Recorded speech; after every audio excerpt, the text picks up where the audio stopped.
Time for more. Today is chapter 27, in which I scare up a confession. Yesterday's was really exciting.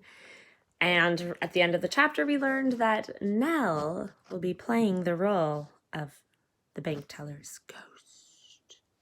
It wasn't until the end of breakfast the next day when Mr. Drysdale made an appearance at the table, his hair wet from what I assumed was a long scrubbing in the bathtub. He was pale and jumpy, his hands fluttering here and there like two hummingbirds. Simile. He had spent a good part of the morning walking in and out of the house, pacing the backyard, then rushing off to his room and back. Surely he was trying to understand the trail of blood in his encounter with the ghostly bank teller. Finally announced that he had an appointment downtown at the bank at noon. He said something about wanting to close an account. Aunt Kitty and I got to our feet like a couple of startled jackrabbits. Boop! Pushing our chairs back, we both grabbed our bonnets, blathered something to Mrs. Drysdale about getting some fresh air, and skittered out the back door. Our horses were still saddled from our morning ride, so we jumped right onto their backs and gave hearty hee-haws.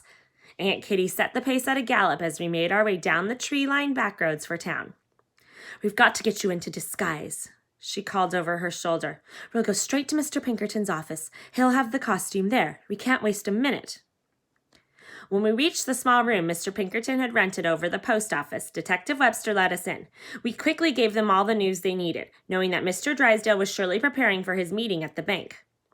"Then let's get Nell here into this uniform as fast as we can," Mr. Pinkerton directed. "I shall go pay a call on the bank president and meet the rest of you there." And as he clumped down the staircase towards the street, Aunt Kitty took a seat at the table and began mixing up the red stage makeup. I stepped to the wardrobe in the back of the room where Detective Webster was unfolding the bloodied bank teller costume. I always knew him to be playful and sly, so I wasn't ready for the serious expression his face was wearing. "You've been a good assistant to Miss Warren," he began, his voice low enough for just my ears. "But what you're doing now is a help to all of us. We've never had so much on the line. I hope you're not afraid."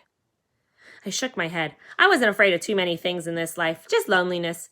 But I wasn't feeling much of that now, not since I had begun tagging along on Aunt Kitty's adventures. That heavy sack of sorrows I'd been carrying around for so long, well, it was feeling a bit lighter. And now, portraying a phantom, perhaps this might help me put some of my ghosts to rest. My own ghosts to rest. "Be fearless, Nell," he whispered. "In everything you do, fearless." And with a quick punch to my shoulder, he was back to being the same old Detective Webster again. I shut the door to the tiny back room to change in private. Aunt Kitty came in a few minutes later with the stage makeup and a comb. "Let me slick back your hair with this pomade." She tugged a comb across my head as I fastened the last of the vest buttons on the gruesome costume. I sat down in a stiff chair and pulled my boots on, pondering the task ahead. To scare a confession out of this dubious Mr. Drysdale, I had but one speaking part. And it was simple. A low and mournful moan. I practiced it a few times to get it right. "Ooh," I tried. It needed more to get going. Ooh. If we were in class, I would ask you to give your best mournful moan coming from a ghost. I used my stomach muscles to add a bit more heft to the groan. Some might call me a perfectionist, but there's nothing wrong with trying to do a job right. As I began another round of wailing, Aunt Kitty heaved a sigh that let me know she'd had just about enough.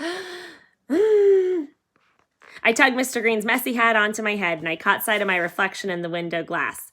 I was a horrifying mess.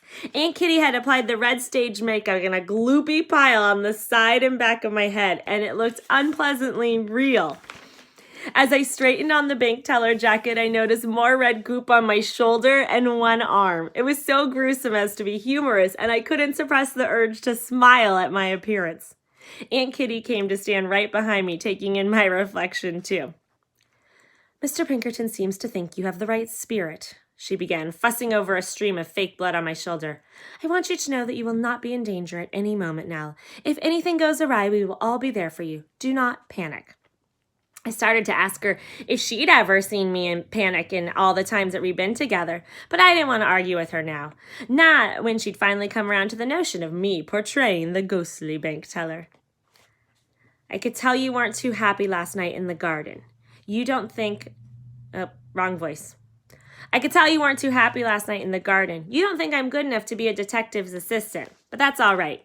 I said more to comfort myself than her. You'll see. There's a job to be done, Aunt Kitty, and I'm the right one to do it. I adjusted my tie and asked her how I looked. Dreadful, she replied. But when I looked at her eyes in the window glass, I thought I saw a smile there. And stop calling me Kitty. Right about then, it was time to leave for the bank. Aunt Kitty opened a wide black umbrella to cover my head from the curious eyes of the townsfolk.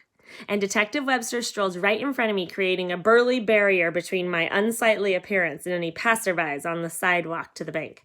Mr. Pinkerton arrived moments behind us, along with 4 men Aunt Kitty said were the bank president and the directors. They nodded to my aunt and me, eyeing us both curiously. I wasn't sure if it was because of the tortured bird that was roosting atop my aunt's bonnet, or my uncommon costume, or if it was because they'd never met lady detectives before. I squared my shoulders like Aunt Kitty was doing and paraded past them as regally as Queen Victoria heading to her throne. Detective Webster warned them that Mr. Drysdale's carriage was likely to arrive at any moment, so all of them took their places. Aunt Kitty and I tucked into an alcove behind an enormous statue of Lady Justice, while Detective Webster hid himself behind a flag. So an alcove just kind of means like an area where maybe the wall goes back a little bit. So kind of a place where they could tuck in and hide. And they're behind an enormous statue of Lady Justice, okay? Lady Justice is, you guys can Google that statue. If I recall correctly, though, it's a statue where she's holding like a scale, kind of like one of those scales that's like weighing something, but I think it's supposed to represent weighing right and wrong. I'm not sure. I'm going to have to look it up because I don't know much about it. And if I could stop and look it up, I would, but I'm just going to keep on going for right now, okay? We made sure to have a clear view. While Detective Webster hid himself behind a flag. We made sure to have a clear view of the proceedings, but not be seen. If Mr. Drysdale spied us conspiring together, he might catch on to our scheme. The tall front door opened a bit later, letting a triangle of bright daylight fall upon the marble floor. A hush swept over the bank as Mr. Drysdale stepped inside, his eyes blinking a few moments as he adjusted to the dimmer gaslight of the bank's ornate lobby. He was accompanied by a heavy-set man. That must be his lawyer, Detective Webster whispered.